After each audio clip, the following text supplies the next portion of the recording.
Oke, baiklah. Assalamualaikum warahmatullahi wabarakatuh. Salam tanam berduri. Semoga teman-teman banyak rezekinya ya. Di sini saya mau berbagi sedikit pengalaman ya teman-teman, agar buah itu tetap stabil dan masuk hitungannya ada yang satu per 1 hektarnya bisa dapat 1,5 ton atau 2 kaplingnya dapat 3 ton ya pada musim buah trek ya. Nah, ini kita akan menjaga pada buah tetap stabil pada musim buah trek ya teman-teman. Kunci utamanya ya, saya akan berbagi kunci utamanya biar pada saat buah trek itu agar tetap buah teman-teman itu tetap stabil ya.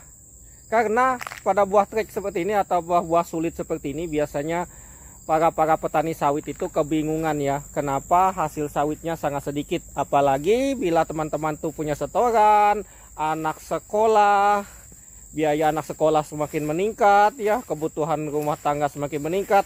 Nah, untuk mengatasi solusi itu agar buah teman-teman tuh tetap stabil ya, kalau musim buah banyak ya, kita nggak terlalu pusing ya teman-teman, karena 1 kapling itu bisa dapat 11 ton ya. Kalau pas buah trek segini ya, 1 kapling bisa dapatnya 3 ton saja ya teman-teman. Itu sudah termasuk paling banyak. Itu perawatan yang bagus. Jika tidak dirawat ya paling 5 kuintal atau 1 ton ya teman-teman. Nah, ini saya kuncinya pertama adalah, nah ini dia, kita perlihatkan langsung, kita berikan bukti. Kita nggak bisa, saya jujur aja kalau buat video itu tidak seperti tutorial atau video-video orang yang cuma duduk ngopi lalu menjelaskan gini-gini tetapi tidak ada bukti ya. Kita tidak boleh ngomong saja ya tanpa ada bukti. Nah, ini saya punya buktinya ya. Kalau sawit saya ini 1 hektar bisa mendapatkan 1,6 ton sampai 1 ton lebih dalam per 21 hari panen atau 14 hari panen. Ini dia teman-teman. Ini kunci utamanya adalah pemupukan. Ini pemupukan baru saja ya teman-teman. Nah, teman-teman bisa lihat kalau pemupukannya per 3 bulan ya. Untuk pemupukan sendiri ya teman-teman bisa lakukan per 3 bulan atau per 3 bulan. Oh, maaf ya teman-teman, saya per 3 kali 1 tahun atau 3 kali dalam setahun, 2 kali dalam setahun atau 1 kali dalam setahun. Yang penting dalam setahun itu ada sekali melakukan pemupukan ya teman-teman. Nah, ini teman-teman bisa lihat contohnya karena punya saya ini. Nah, ini dia. Nah, ini kunci utamanya adalah pemupukan ya teman-teman. Pemupukan buahnya lumayan mutar semua. Teman-teman bisa lihat karena ini habis di pruning ya. Sawit saya habis di pruning kemarin. Kita di sini ini pas 1 hektar ya. Untuk jumlah pohonnya adalah 160 lebih ya, 160 ya. Untuk jawabannya walaupun banyak yang sudah mati ya. Jadinya kita hitung global saja. Nah, ini teman-teman bisa lihat sendiri buahnya. Ini pada musim buah trek loh teman-teman. Teman-teman bisa lihat ya. Ini pada musim buah trek tapi buahnya masih oke ya teman-teman, masih oke. Nah, itu kunci utamanya adalah pemupukan, yaitu tadi yang saya katakan, pemupukan 3 kali setahun, 2 kali setahun atau 1 kali setahun. Teman-teman harus lakukan pemupukan ya. Diseling juga pengapuran. Nah, ini teman-teman buah baru nongol ya. Nih buah baru nongol. Nah, yang kedua, kunci kedua adalah jika ingin buah tetap stabil adalah yang kedua kuncinya adalah pruning ya. Pruning ini dilakukan 1 tahun sekali. Pruning atau penunasan ya sama aja ya teman-teman. Nah, ini teman-teman bisa lihat. Sawit saya di pruning semua. Nah, ini umur sawit 8 tahun tapi kelihatannya sudah tinggi ya teman-teman. 8 tahun mau naik ke 9 tahun ya. Nah, ini teman-teman bisa lihat saya berikan buktinya bahwa saya sudah pruning namun buahnya tetap mantap. Nah, ini teman-teman bisa lihat, kita zoom aja yang jauh ini karena kita buahnya oke. Semua seperti itu ya teman-teman. Ini buahnya mantap sekali. Pemupukan ya. Itu ya. Setelah pemupukan adalah penunasan ya. Penunasan ini penting. Kita lakukan 1 tahun sekali. Nah, dan penunasan itu ada sistem stabilnya juga. Nah, ini usahakan buah yang seperti ini ya teman-teman. Nah, buah yang seperti ini saya tidak mau menjelaskan, duduk saja. Kita langsung ke lokasi. Nah, teman-teman, kalau buah seperti ini masih hitam-hitam seperti ini belum matang ya. Belum matang, kira-kira 2 bulan atau 3 bulan baru matang. Usahakan ya teman-teman. Songgo 1 ya. jangan pakai songko 3.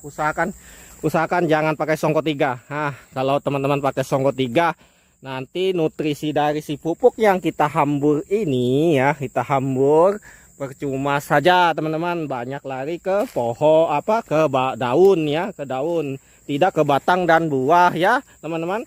Untuk mengatakan, ada yang mengatakan dia terganggu fotosintesisnya atau pencari makannya. Oh tidak ya teman-teman, karena dia ada masih daun di atas. Yang penting pucuknya tidak kita pangkas atau kita potong ya. Usahakan nah seperti ini. Saya menggunakan selalu songgo 1 semua ya teman-teman.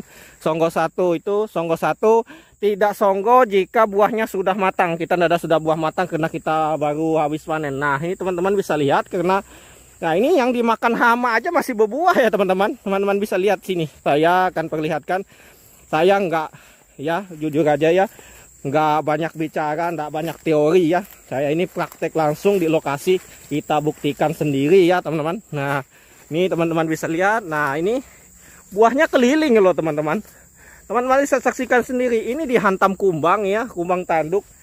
Yang dihantam kumbang tanduk seperti ini aja masih bisa berbuah ya teman-teman. Nah itu karena sistem tadi itu, jika pemupukan bagus, nah pasti dan otomatis hasilnya bagus dan pruning bagus. Nah itu dia kunci yang kedua.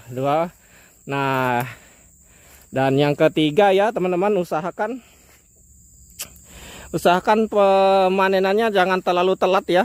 Nah untuk panen itu usahakan paling lambat itu 1 bulan ya. Jika pemanennya terlalu telat, nanti wah, buah busuk di pohon jadi merusak pohon ya.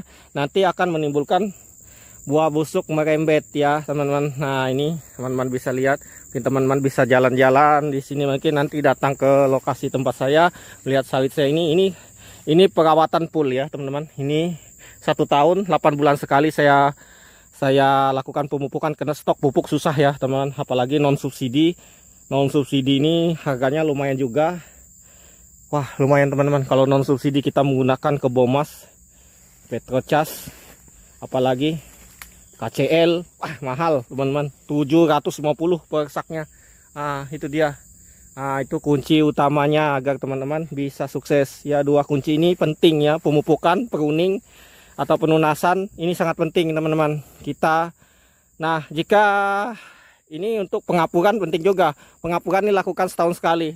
Nah kalau yang ngomong dikatakan batangnya kurang bagus ya, batang sawit ini kurang bagus kalau di pruning seperti ini. Oh enggak sama sekali teman-teman. Jika teman-teman pemupukannya rutin, batangnya besar. Nah ini sawit ya standar PPKS ya, bibit PPKS. Nah batangnya besar-besar, oke dan mantap ya teman-teman. Wah pokoknya alhamdulillah lah. Pokoknya untuk ya kita untuk sawit ini pokoknya nggak rugi ya, punya lahan sedikit atau 2 hektar kita tanam ya, kita bergaji lah 3 juta per bulan tuh ya, alhamdulillah lah, sudah otomatis 1 hektar bisa gaji 3 jutaan. Oke ya teman-teman, mungkin itu dulu ya kunci suksesnya untuk sawit ini ya. 2 kunci utama agar buah tetap stabil ya, itu utamanya, paling utama sudah teman-teman. Nah mungkin nanti saya akan tambahkan lagi untuk lokasi rawa, karena saya punya lokasi rawa tapi tidak di sini tempatnya, tempat mertua saya, jadi saya belum sempat ke sana. Di sana ada sendiri yang merawat ya, karena di sana sawit orang tua ya, bukan sawit saya pribadi ya. Sawit saya pribadi di sini, di kampung saya sini ya, kampung saya sini di seputaran kebun saya. Oke, kita lanjut ya lain waktu ya.